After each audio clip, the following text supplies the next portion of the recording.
Stop scrolling for a second, because the penny you're about to see is exactly the kind people spend without thinking twice. I'm talking about 5 wheat pennies that can hide serious money in plain sight. Do not spend these coins. Check your pocket now, because nobody talks about the tiny details collectors chase. The first is already shocking, but what comes next gets even harder to ignore. Stay with me. There's something about an old dark wheat penny that makes people underestimate it instantly. And that is exactly why the 1957 Lincoln wheat penny deserves a second look. Imagine finding one buried inside an old jar, forgotten drawer, or handful of change. At first glance, the black, rusty, dirty surface might make you think, that's just an old penny, but stop right there. The surface may tell a much deeper story, and this is where collectors start looking extremely closely. The year 1957 arrived near the end of the wheat penny era. America was moving through a period of major post-war economic and industrial change, while everyday commerce still depended heavily on small denomination coins.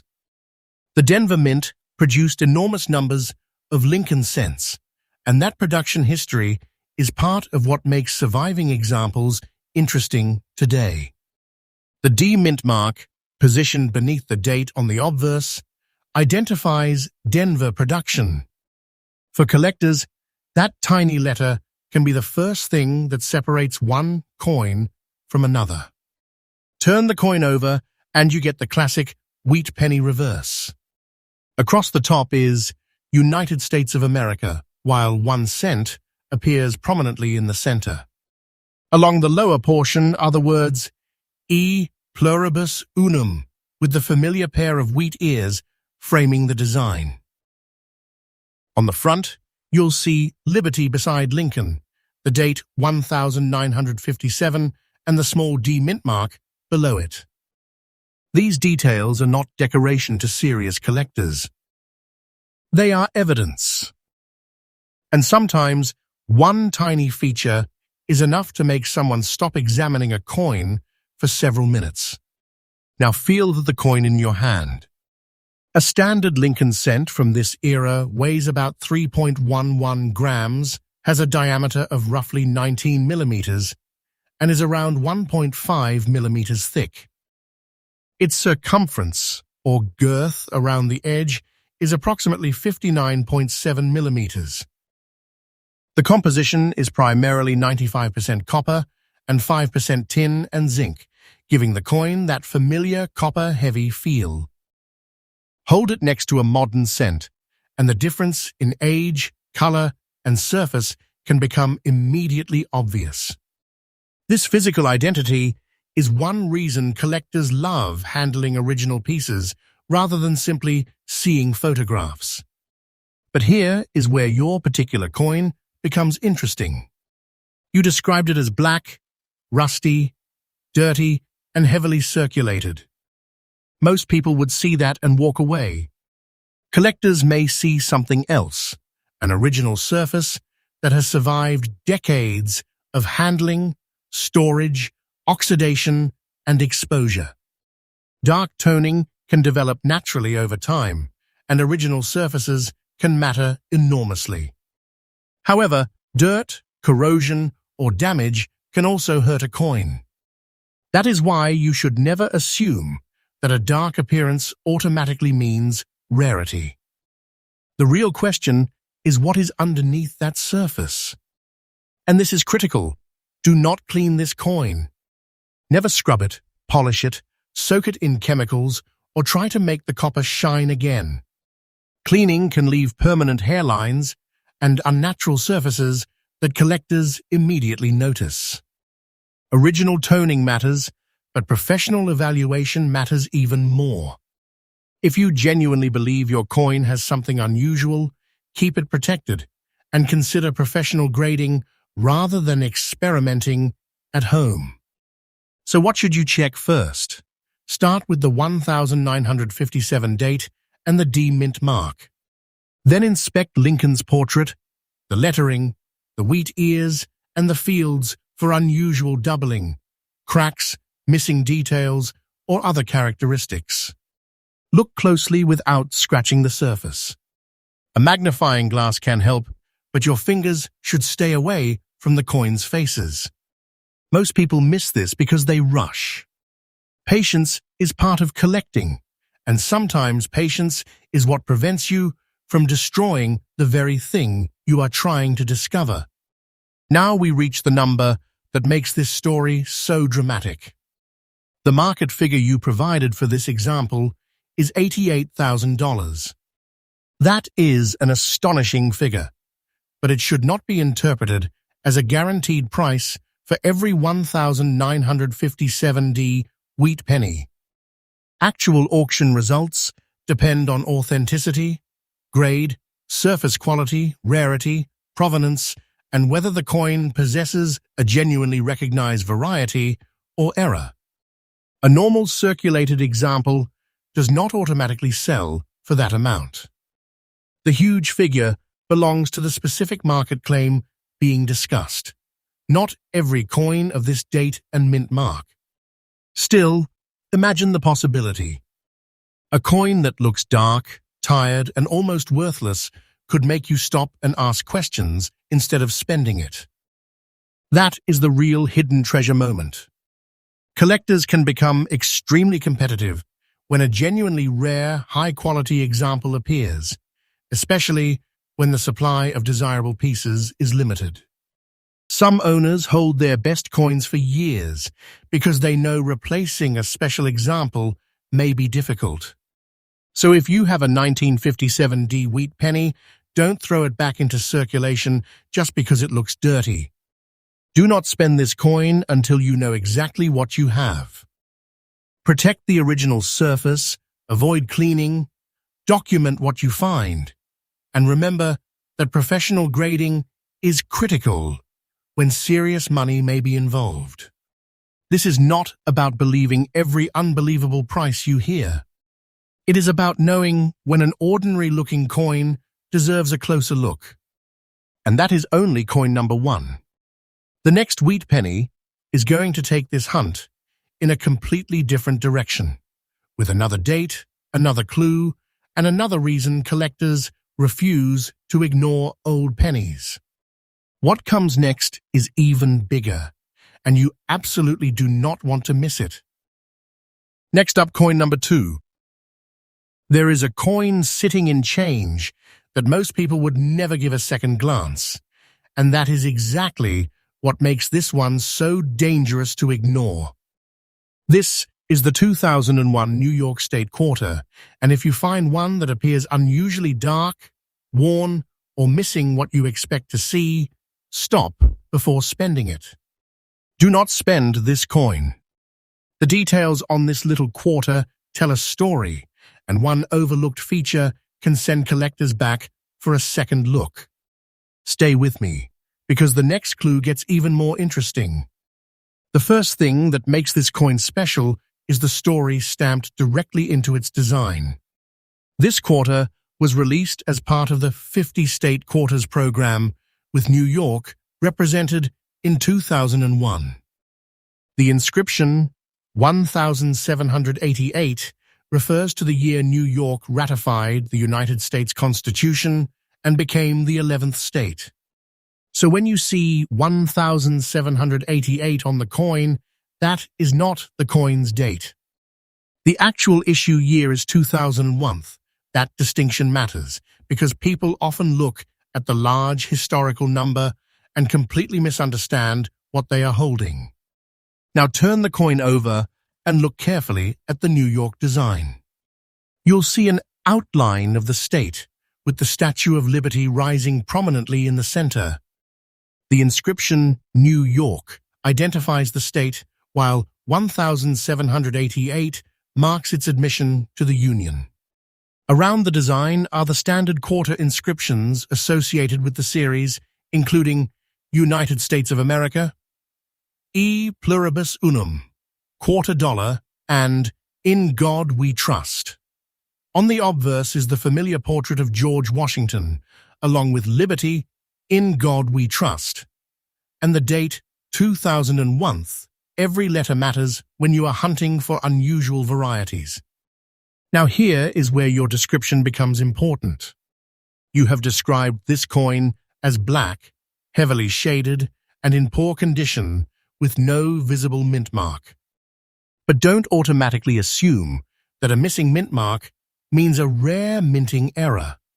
Circulation damage, wear, dirt, corrosion, or surface alteration can make tiny markings difficult to see. A genuine mint mark absence must be evaluated against the exact issue and production method. If you think something unusual is happening, photograph the coin before touching it further. Most people miss this because they judge the coin by appearance instead of examining the evidence. Physically, this is a modern-clad U.S. quarter. A standard state quarter weighs approximately 5.67 grams, measures about 24.26 millimeters across, and is approximately 1.75 millimeters thick. Its circumference, or the distance around the edge, is roughly 76.2 millimeters. The coin uses a copper core surrounded by copper-nickel outer layers, giving it that familiar modern quarter feel. Compare it with another 2001 quarter and look for differences in lettering, rims, surfaces, and design details rather than simply judging color. And that dark appearance? Be extremely careful. A black or dirty surface can look dramatic on camera, but dark color alone does not prove rarity. Natural toning, environmental exposure, staining, corrosion, and damage can all change the appearance of a circulated coin. Original surfaces can be important to collectors, but a damaged surface can reduce desirability. Never clean this coin. Don't polish it, scrape it, soak it, or try to make it shine. Once you create scratches or an unnatural surface, you cannot simply undo that mistake. Now let's talk about the number attached to this coin. The market figure you supplied is $75,100. That is an enormous figure, but it should not be presented as the normal value of every 2001 New York quarter. A circulated state quarter without a recognized major error or exceptional variety would generally not be expected to sell anywhere near that amount. A genuine auction result at such a level would require extraordinary circumstances, such as a highly significant minting error, exceptional rarity, authentication, and strong collector competition. So treat the claimed figure as a specific market claim, not a guaranteed price for your pocket change. That does not mean you should ignore the coin. Far from it. The State Quarter series created a huge collecting movement, and collectors still examine these coins for varieties, errors, condition, and unusual characteristics. If your New York quarter really appears to lack a mint mark, check the exact area carefully under good lighting and magnification. Compare it with a confirmed example from the same year. Look at the date, lettering, rims, edge, and overall strike. If something genuinely looks wrong, professional grading is critical before believing an unbelievable valuation. Here's the collector rule I want you to remember. Patience creates wealth, but rushing can destroy evidence. Put the coin somewhere safe. Don't rub the black surface away. Don't let someone test it with chemicals. Don't sell it to the first person who makes a dramatic offer. Document what you have and seek a qualified professional opinion if you believe there is a legitimate error or variety. Collectors become aggressive when a truly scarce example appears because the supply is tiny, but they are not paying huge money simply because a quarter looks old or dirty. So if you have a 2001 New York State quarter, especially one that appears unusual or seems to have a missing mint mark, take another look before it disappears into circulation. The 1788 inscription tells you about New York's history, while the 2001 date identifies the coin's issue year.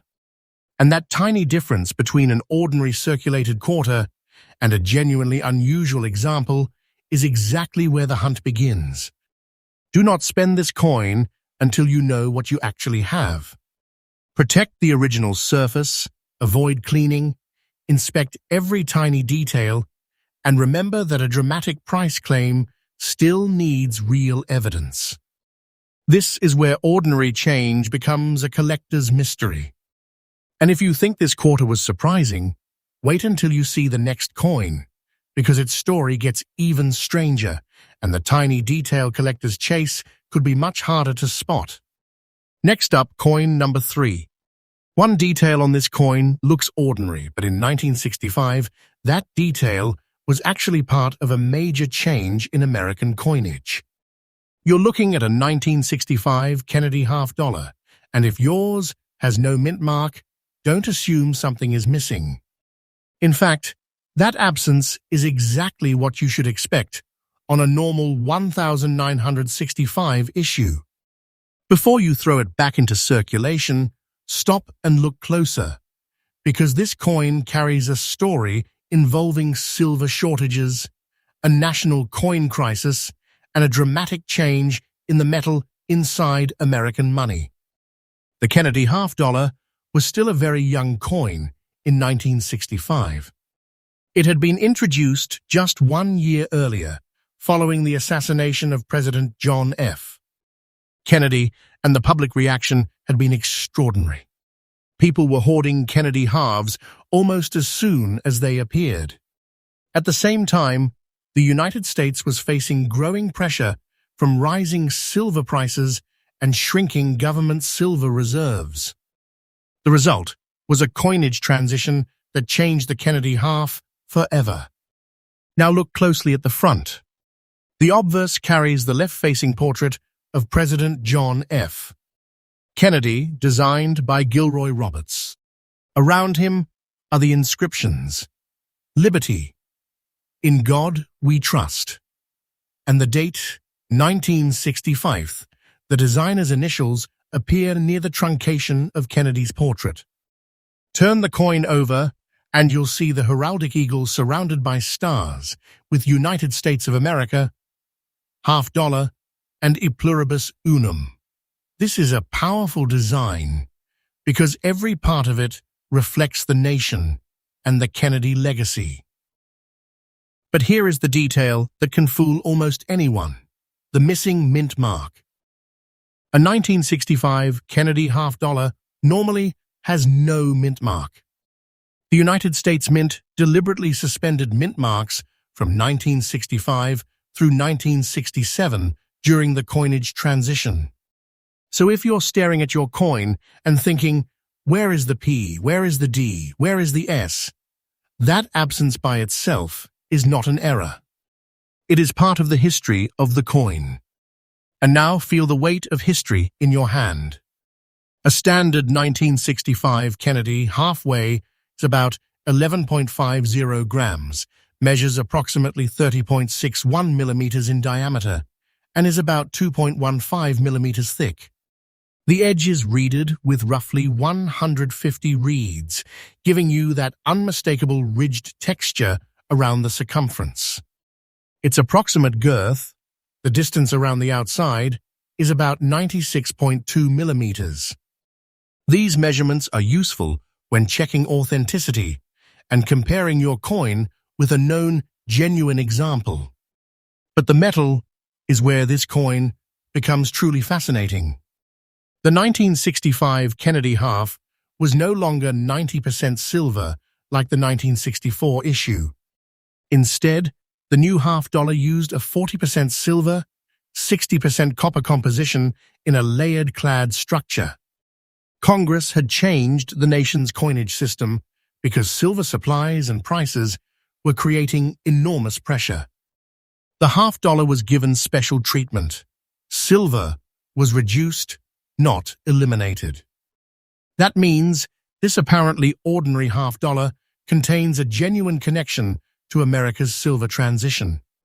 The outer layers contain silver alloy, while the inner core contains copper and silver in a different proportion. If you inspect the edge carefully, you may notice the layered construction. That physical clue is one reason collectors become obsessed with these coins. You are not simply holding an old 50-cent piece, you are holding a piece of the moment when American money was being redesigned under economic pressure. Now consider the condition you described, an old, worn, possibly dark or weathered coin. That appearance can create a dangerous mistake. A dirty-looking coin is not automatically rare, and a dark surface does not automatically mean a valuable error. Natural toning, environmental exposure, scratches, corrosion, and circulation damage can all affect appearance. But if your coin has original surfaces and unusual characteristics, those details deserve examination rather than destruction. So remember this, do not clean this coin. Don't polish it until it shines. Don't scrape the dark areas. Don't put it into household chemicals. Original surfaces can matter, and once you create hairlines or unnatural marks, you may permanently reduce collector appeal. If you believe you have something genuinely unusual, professional authentication and grading are far safer than trying to improve the coin yourself. Now here is where the story gets even more interesting. The 1965 regular strike Kennedy half had a reported mintage of 65,879,366 pieces, so the date itself is not an ultra-low mintage rarity. Professional grading data also shows that exceptionally high-grade examples can become much scarcer. PCGS lists an auction record of $11,400 for an MS67 Plus example sold in July 2025. That matters because your supplied market figure of $471,000 should not be treated as the normal value of every 1965 Kennedy half dollar. A circulated example without a recognized major error or extraordinary variety would not normally command anything close to that figure. The documented market evidence shows much lower values for ordinary examples, while exceptional certified pieces can bring substantially more. But don't let that make you ignore your coin. This is exactly where smart collectors slow down. Look for unusual doubling, die characteristics, strike quality, surface preservation, and any legitimate variety or error. Compare the coin with trusted references. Check the edge, date, lettering, portrait, and reverse details under good lighting. And remember that patience can protect value. The worst mistake is seeing an unusual coin, getting excited, and immediately cleaning or selling it without understanding what you have. Collectors are especially interested in the highest quality examples because supply becomes dramatically smaller as condition improves. An ordinary worn example may be easy to locate, but a superbly preserved coin with strong surfaces and exceptional eye appeal is a completely different story. That's why serious buyers can become competitive when a truly scarce example appears. They aren't simply buying 50 cents, they're competing for condition, rarity, history, and a piece that may be difficult to replace. So if you're holding a 1965 Kennedy half dollar with no mint mark, don't panic and don't assume the missing letter is an error. In this particular year, no mint mark is normal. What you need to investigate is everything else: the strike, surfaces, condition, varieties, errors, and authenticity. And if your coin is unusually well preserved, professional grading could reveal information your eyes alone cannot. This is the kind of coin people accidentally underestimate.